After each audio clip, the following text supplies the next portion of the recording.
And the first item on new business is the Student Handbook, first read, starting on approximately page 94 of your board book. And I see two gentlemen approaching the podium, table.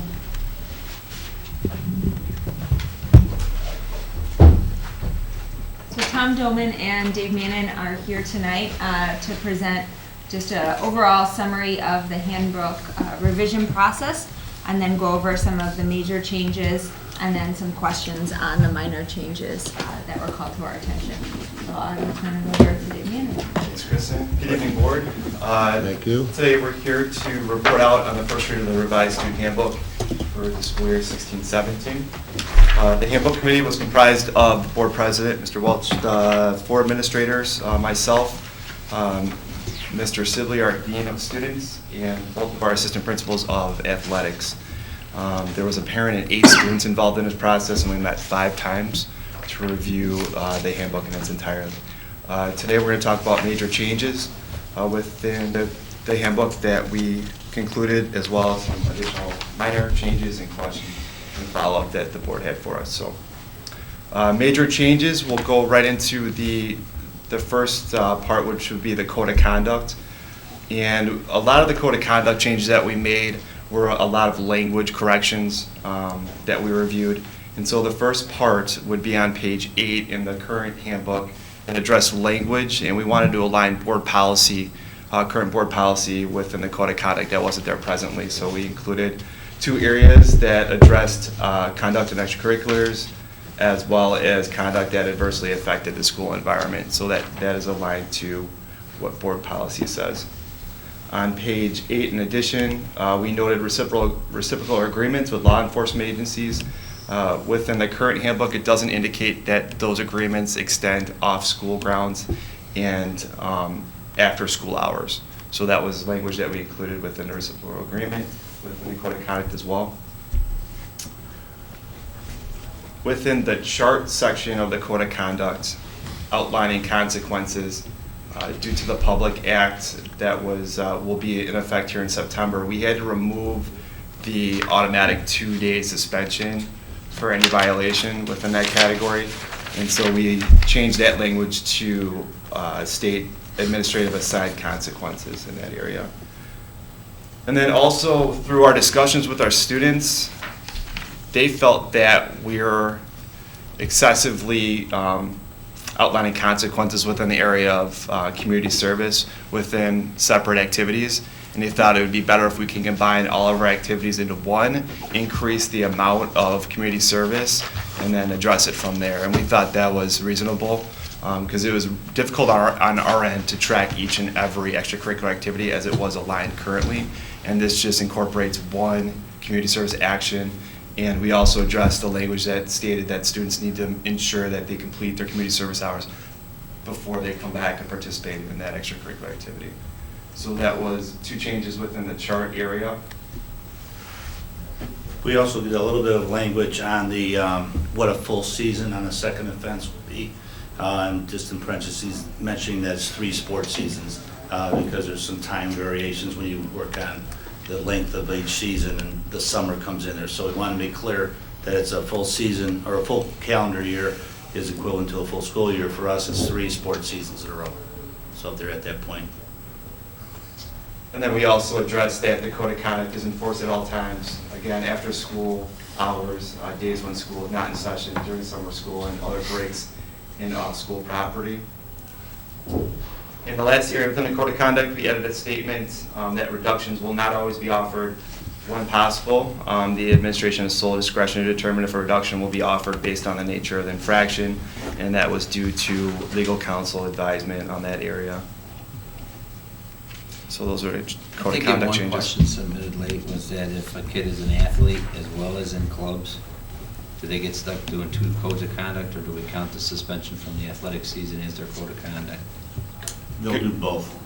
They would lose games in their athletic season, and then they have some community service that would cover any other activities that they would do.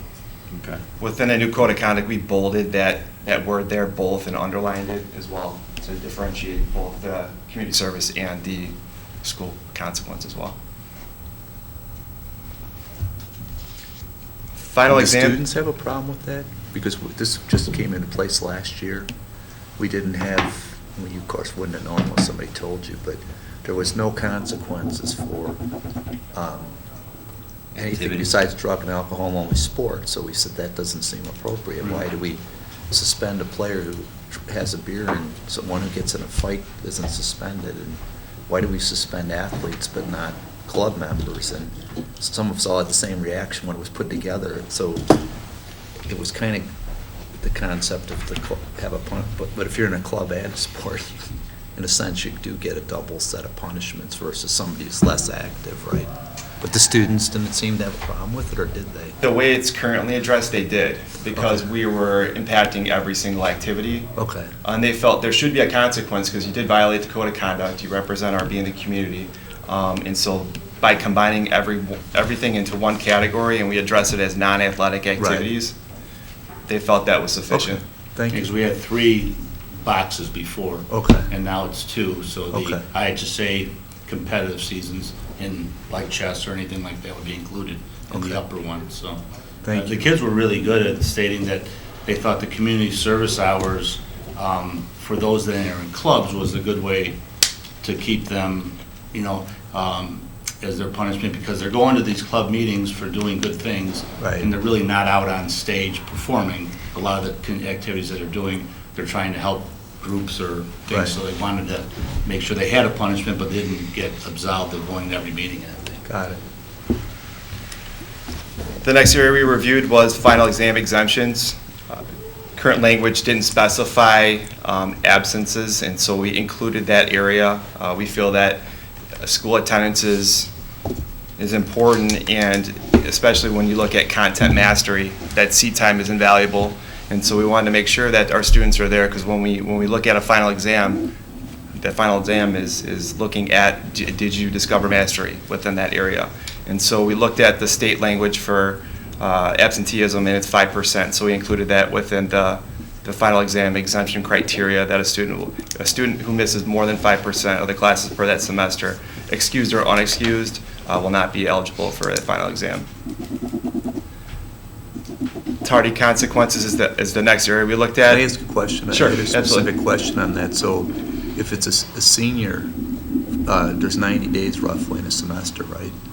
So 5% is 4.5 days. If they took 5 days off to go on college visits, then they couldn't be exempted from the final. Is that what you're saying? I struggled a little with why you addressed it on excuse when the school tells seniors they can take time off to go look at, go visit colleges. Correct. And again, it's the seat time more than not, and that's why we judge that. But college visit days, two are, I think we give 2 per semester or whatnot, so. Oh, it's 2 per semester is what you offer? It's 2 per to people? semester. Okay. So there's not a conflict then? They should split them between semesters then? Okay, I got it. Tardy consequences, we extended the tardy policy to 22. The way it's currently written, it's at 6, and we align that with every third offense being a consequence. The way it's written right now, if a student, it was the way the procedure was addressed, and it was per class period. So each teacher would have their own tardy policy. So I could be late 6 times in one and then 6 times in another. And we felt that that was inefficient. So we looked at our tardy policy, extended it out, and then we also looked at our consequences and interventions in between that. And so we extended it to 22, and then every third violation is a consequence. It starts out with 3. The first 2 are warnings, and then it extends out from there. And we associate lunch detentions. Late start detentions is something new that we added with the handbook this year as well. Saturday school, and we utilize our in-school interventions and things like that as well. Prearranged absences, we added language that a dean, and this would be for like an extended vacation, a student leaving for an extended period of time, they need to ensure that they fill out the appropriate paperwork for that. And in the handbook currently, it doesn't address approval needed for that. And so we want to ensure that the dean does look at that and approve it to count for as an excused absence. So that language was addressed. Early release students, this would be students that leave for a doctor's appointment or a meeting or whatnot, that their parent excuses them out. We want to make sure that those students are called out of class and not just go to the main office to be excused out. So we can ensure that the parent did call in, we write the appropriate pass, we send that to the classroom, then the student comes down. So that was addressed in the handbook as well. And then removal of zero tolerance, according to the new Public Act, we have to address that, and our handbook currently says we have a new zero tolerance policy within weapons and gang issues within the handbook. So we're just going to make sure that that language is out, and we have to take each and every instance as on its own merit going forward. And then just a couple questions that we'll address here. We talked about the final exam policy. One question came up about the new requirements for global area studies and 4-level French and Spanish courses, and why don't we count 4-level German? We don't have that course offering, so we can't offer that for that 4-level. Do we have to specify the language? Can't we just say if we had any language course with 4 levels, then you wouldn't have to change it every year? We could address that. I mean, maybe one day we'll offer Mandarin, as Dr. King keeps asking us to. So adding to Laura's, is it any 4-level or AP class? Are there other AP languages? There are not. So basically, if it's a 4th level or AP on a foreign language, either one of them. Correct. I agree with her. It'd actually be clearer, probably. A couple additional questions. Student searches regarding closed campus violations. These are students that would leave the building and then re-enter the building. Typically, we would search those students if we have probable cause that they're doing something inappropriately.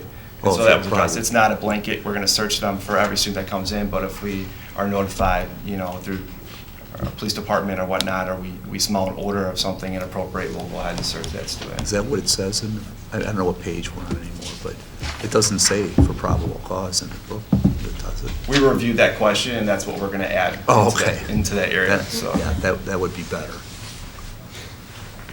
In the complaint section of the handbook, filing a formal harassment complaint, we deleted the section relating to identifying the Department of Human Rights and their contact information. Per our legal counsel, they said that we have sufficient protocols previous to that, and this is one additional that we could remove. Dress code was addressed with the question regarding 2-inch straps, and we didn't clarify what 2-inch straps You don't meant. have to Was go it over the for editorial any shirts or part. whatnot? So we just said it's going to be all sleeveless shirts for that. So electronic devices, due to a question, we revisited that area, and we're going to bold the word testing environment. Okay. And keep that paragraph as the same. Okay. And not eliminate it. It makes sense with a testing environment, but it doesn't really. Especially because we had a couple violations with our practice ACT earlier in the year. Oh, really? So we really wanted to enhance that area because we send that language out to our teachers prior to them assessing their students. So, and then lastly, parking. There will be parking next year, and how do we sort that? We sort that through our senior students first. We look at a 2-mile radius. Who's farther than that, and then we kind of do it in order. And then if we have students in Brookfield that live a half mile or a mile away, we would give them a parking pass, and then we'd look at the junior section and go through there. That's a new procedure that we implemented this way, because there was no consistent approach to it previously, and this was the best method that we thought would be. The real interest in the question was, as I'm sure everybody here knows, we are in a litigation with Brookfield, and they take a very strong position on a regular basis that parking's unnecessary, that people in Brookfield, according to their representatives, say we don't need parking, and people in Brookfield, 40 people, are completely against us having parking. And so I asked the question, of the roughly 100 spots that we make available to students, how many are from Brookfield students? And I think you told me it was around 27. Mm-hmm. So almost 30% of the parking that we don't need, that's very limited, is being given to the students from the community who says we don't need parking. I mean, it begs the question is, we're told 40 people are against the parking. Well, clearly 30 people are for the parking. So it's two things. How do we address that? You know, why, I mean, why aren't the families and the students stepping up and saying, we do need parking here? So that, you know, we're not looking like we're just doing this for the fun of it or something, which almost appears to be how some people think we're looking at it. So it's just something to consider as you're addressing how you're going to allocate the spots or whatever, I think. Is there any additional questions on the first reading? Yeah, the global study exemption. Do you have a page in your board book you're looking at? Page 124. So I can be with you.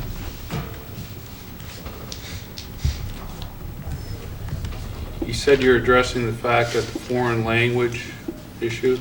My understanding of global study has really nothing to do with French or German or any of the languages we offer. Yet we are able to give them an exemption if they take 4 years of language. Yet if a student goes and chooses to do a foreign exchange and maybe go for a semester in Sweden or a half semester in Sweden, that they don't get exempted out. Is there a conflict there to this exemption? That's not necessarily the case. It's determined on a case-by-case basis based off of the information we have available for the study abroad program. We look at each case individually when it comes to that because each study abroad program is very different from the next one.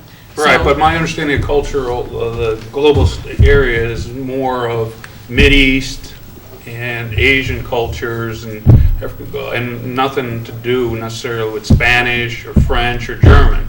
So why is there this, that if you take 4 years of language, Because that's associated with what they're not even learning? Kristen, didn't you tell us last year that they changed the curriculum for the foreign languages, and part of it is to include the culture of the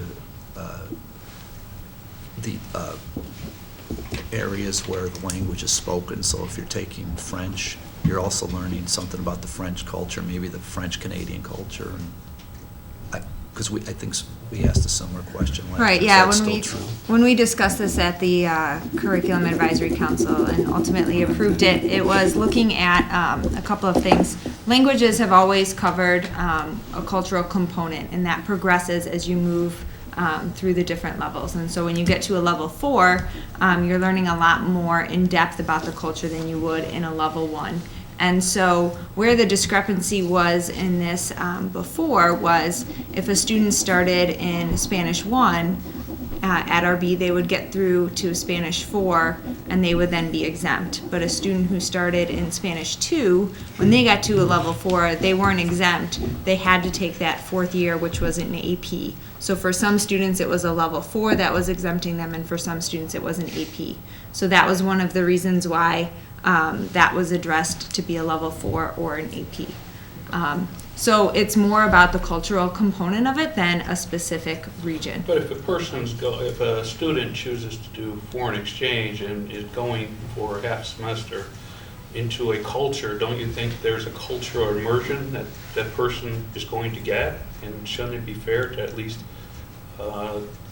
allow that exemption to happen if they're going for a semester or half a semester in a foreign country? I would expect that they're going to have a lot of culture immersion. Yeah, and most of the time the answer is yes, but like I said, they would it consider it. depends on the individual situation, but for most of the time, yes, they would be exempt from that. Then could we maybe add a line, foreign exchange opportunities may be considered or will be considered? You know, in a broad study program? Make a note and See bring if it it back makes to sense. We can go through the curriculum Is advisory there council very again. many students that do foreign exchange? That's I don't where think that's you where need this to go- originated from. Make a note. This originated from Laura and John's input at the advisory council.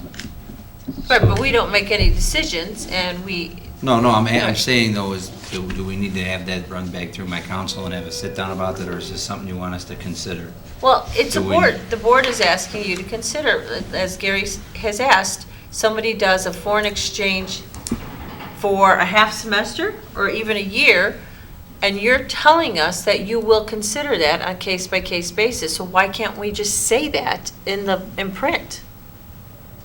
We'll look at it. I'll get it cleaned up with and building administration. And whatever it brings back in the second read.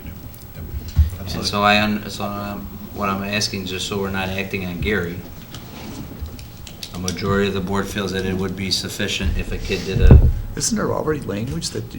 not exemptions from global area. Oh, There might be something more general in the I board thought there's a more policy. general thing about, But just for a straw poll, the overall board is comfortable then? if we do it anyway, as an why not? exemption? If that's what our practice is, it Yes, doesn't hurt to because, put it in and the how book. many do we have? I mean, we You're have, talking maybe one a year. right. Maybe. Yeah, absolutely, and if we're doing it And they might be a anyway, neighbor or someone. yes, I mean, if we're doing it anyway, Yeah. and Yeah, somebody's. yes, I just want to make sure that, so that Yes. it's not, we don't set a That's precedent fine. because one board member says that's all I'm asking. No, I mean, a student It's leaves fine. the country and is doing exactly what they had hoped. Look into it, Yeah. make a decision, bring back something in the second read, and answer any questions that come up at that point. That, I think the board most likely is not against it. that brings a question for the second read. In regards to like some of the minor changes and things of that nature, would the board be okay with us accepting the track changes that we already submitted in the first read and then just making the additional that's- changes so you could see? That's the Yes. best way.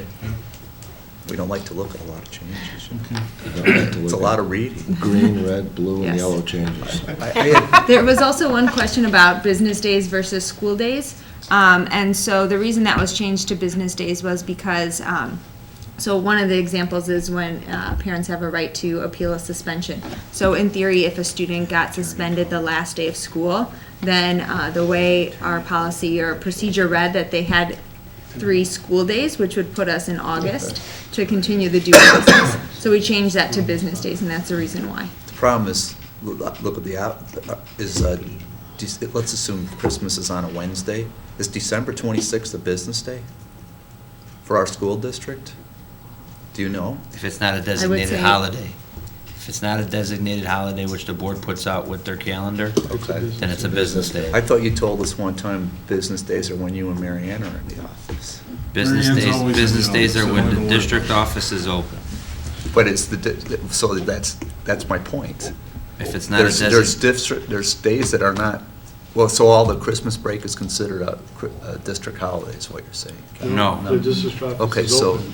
business, that's a business day. Offices, 12-month employees are working in the building and in the district. Okay. I had 2 questions that I don't think got answered, if you don't mind. On the chart, it's on page 96, the original board book. I don't know if the page numbers changed, but the last phrase going into the chart, it says, although more or less severe discipline than the penalties described may be imposed if warranted by the circumstances. I got a significant problem with that phraseology. And again, it would precede all of the administrators in this room here. In prior administrations, this discipline was not enforced. You know, it was, some athletes were given choices of when they wanted to be suspended or maybe weren't even suspended. And now we've been very certain, and the board's relied on it when the administration has come to us at a handful of times to say, here's what we're suggesting, what do you think? What does the policy say? Now the policy basically says, we kind of do what we feel like at the time. It's another way of reading that, so. So this was put in per our legal counsel, and the reason it doesn't was put surprise in, me. and the reason it was put in is because we do have that reduction chart. So Right. it's, the way I read it is, here are the typical consequences in the first chart for the first, second, or third. However, depending on the circumstance, they can be reduced, and then later on, here are the possible reductions or the most reductions that could occur in the second chart. Well, why don't we say that then, instead of just putting a broad, it might be more, or might be less? We can easily I go mean, back and ask, and That's fine, but I just think somebody reading that, in the future, when people are gonna come and say, well, wait, it says you can make it more or less, I want mine to be less. And that's really not what the intent is, right? Right. The intent is to follow it, but there's situations, I mean, that's different than at the end saying the administration can decide whether they're gonna give an alternate type of service to reduce it. So I think that language should at least be reconsidered, is my suggestion. If really we're intending to allow us some flexibility in the sense that the flexibility is spelled out as Right. opposed to something else. Okay. I think I have one other. Oh, it was on the AP. Why is there exemption? Actually, I probably know the answer, but it's the best way to do it. So if somebody takes a first semester AP course, you don't allow them to be out of the final. Is it because the AP exams aren't until the end of the year? So Dave, I think, got some clarifying language on that, but if it's a first semester AP exam, Yeah. they can be. But we wanted to delineate between first semester and second semester. And second semester, So- we wanted to tie it to the AP test. First semester, we obviously can't tie it to the AP test because they take the final exam prior to the AP test. So somebody could take a first semester if they're getting it, whatever you need, an A or a B, to be out of the exam. They will be able to get out of the exam. Yes, if they're a senior, yes. This Yeah, end of the semester exam. yes. And there's a chance they might not take, they could decide not, they could not take the AP, but there's not much you can do about it at Right. that point. So there were a few words that were omitted, and Oh, so you'll okay. see that clarified in the That's second fair round. enough. Okay, thank you. Okay, anything on this side? The students had some good participation and some good input. Absolutely, yeah, we want to thank all of our participants. We had a heavy student presence in all of our meetings, and they were consistent with their participation, so it was a good experience for everybody. Okay, and so we're going to get a second read sometime in the future, and it's only going to have the changes that were brought up from tonight. Is that the general understanding? Unless they have, unless your Only group new wants to changes will make be brought up changes, at right? the Right. first meeting Yeah, in only new March. ones. Yeah. And with the intent of hopefully approving at the business meeting in March. So that's when you need it, by the March 1st meeting? That's when we're going to Ideal. try to approve it. Try to Okay. approve unless there's a big concern. Okay. Based on your experience, how do you feel like our rules are versus, we both came from other schools, are we good in the middle, harsh, easy, what do you Throughout think? this process in school, we really took a look at our code of conduct based not only on experiences that we've dealt with this year and situations that came up, but I probably printed off 25 high school code of conducts. Uh-huh. We're really flexible, I think, with what we offer, but we're really stern with an outlined consequence procedure Okay. that's there. And it's not just a bam, here's what it is, and it's a 1-0, and there's no catch-all code of conduct, I don't think, and that doesn't Right. work right. So I think the way we have it set up has been efficient. for Thank the you. school. I think we have, the 50% to start with is fairly strict compared to most schools. The 25% be with the reduction for the first. That's basically where the minimums are. So we're right there. I mean, where I came from, there was a lot of 33%. And I think that was based on a football scheme, because of 9 games, it was easy to math. Because there's always a math problem. When you do all these meetings with parents, there's how many games, and that breaks down per season, and there's always a little different. So the wording and changes that were made, a lot of them came from some of these meetings that people didn't understand things because they weren't written in the spots where maybe they could see them. You know, they're there somewhere, but they couldn't find them. And then, of course, they object to a lot of those things. So Sure. I think we're pretty solid. Good. Okay, I want to Thank thank you you. two gentlemen for your hard work and Thank you. attention. Thank you. We have one more item, one or two more items before we move towards closed session where we may be making a phone call, so we want to try to get there.